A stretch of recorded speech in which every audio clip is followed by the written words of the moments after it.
The political war of attrition between President Emmerson Mnangagwa and his deputy Constantino Chiwenga has found expression in the president's controversial new biography as internecine unresolved leadership battles play out in the ruling Zanu-PF ahead of its elective Congress next year. This came as independent Norton MP Themba Mliswa has thrown the cat among pigeons through a public voice note message in which he disclosed that Mnangagwa's former advisor Chris Mutsvangwa, who is the leader of war veterans and a former minister, has been plotting to remove Chiwenga from his position. He says Mutsvangwa was recorded by the late Zimbabwe National Army commander Lieutenant-General Edzai Chimonyo discussing the issue. Mnangagwa and Chiwenga are fighting over the spoils of the November 2017 military coup that ousted the late former President Robert Mugabe. Chiwenga, who engineered the coup and put Mnangagwa in power, thought the president would serve only one term and hand over the reins of power to him in 2023, but that has been publicly rejected, fueling tensions and hostilities. Last month, Mnangagwa launched his authorized biography titled A Life of Sacrifice. Emmerson Mnangagwa, which book reviewers and political analysts say exposes the widening rift between the two. The 154-page biography, which Mnangagwa described as a brief window into his life, was authored by Eddie Cross, a former opposition MDC high-ranking official and MP. It depicts Chiwenga in negative light through its narrative. Cross, Mnangagwa's biographer and new loyalist, said the president will brook no nonsense from those threatening his hold on power, a warning to Chiwenga. Mnangagwa, who at the time of the coup had fled the country to South Africa after his mentor cum tormentor Mugabe had hounded him, only returned after Chiwenga led the coup that sent Mugabe packing. Mugabe later described Mnangagwa as his tormentor.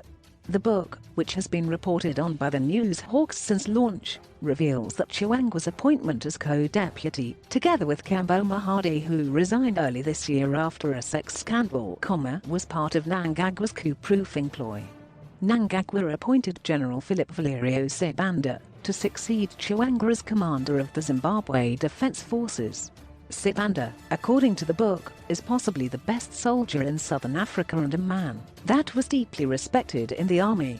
Mnangagwa's actions drew little attention, but what the president was doing was closing the door on any possibility of the military-assisted transition military coup being repeated.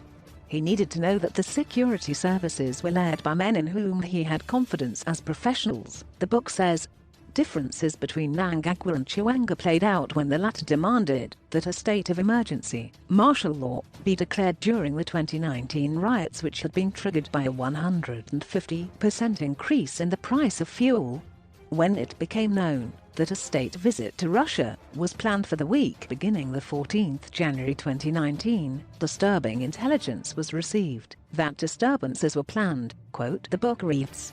The president consulted his security chiefs about the threat and gave instructions about what was to happen in his absence. The acting president, retired General Chiwenga, demanded that a state of emergency be declared and that martial law be introduced.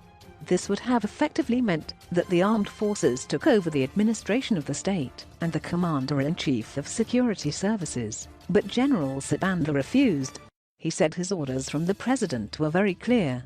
This suggests a new rift between Chiwenga and Sibanda, who seems to the president's man.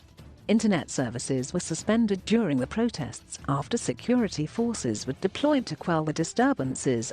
On Tuesday, after Monday protests, the country went back to normal, as if nothing had happened. What had happened was that the president had stamped his authority on the state. He would not tolerate any challenge even from his closest colleagues, quote, the book says. But it came at a price. Once again, the army had been used to suppress street demonstrations and riots. Diplomatically, it was a major setback, but in hindsight probably unavoidable, and following this incident the country was probably more stable.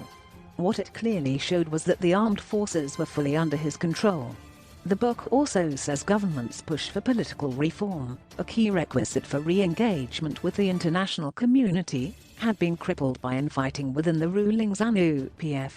Zimbabwe has since the turn of the millennium faced international isolation due to a chaotic land reform program, a checkered human rights record and stolen elections. Only the United States government stated that until they saw real changes, they would maintain their sanctions on the Zimbabwe government and key stakeholders. In keeping with this, they extended the Z-era Zimbabwe Democracy and Economic Recovery Act legislation in 2019, it says. But the conflicts in the Zanu-PF party persisted, and these inhibited both the necessary reforms and the implementation of the economic changes that were deemed necessary. This slowed progress and was worrying. To demonstrate endless Zanu-PF infighting, the book says Mnangagwa's previous ambition of becoming the country's defense minister were blocked through ethnically driven politics by hawkish Zulu stalwarts. Toxic ethnic praxis blight Zimbabwe's history, nation-building and politics. Zanu-PF divisions and fault lines are sometimes caused or fueled by ethnicity. Soon after the 2017 coup, Mnangagwa is accused of reconfiguring his new cabinet along regional and ethnic lines. He is also accused of purging those who put him to power, including army commanders who put their heads on the block for him. This has exacerbated internal strife between Mnangagwa and Chiwenga, and within Zanu-PF. Most recently, Mnangagwa and Chiwenga clashed over the appointment of the new Zimbabwe National Army commander Lieutenant-General David Sigor to replace Chimonyo. Chiwenga wanted his political ally retired Lieutenant-General Robert Mugabe to come in, but Mnangagwa preferred Sigor. The two political heavyweights wrangling is likely to worsen towards next year's Congress.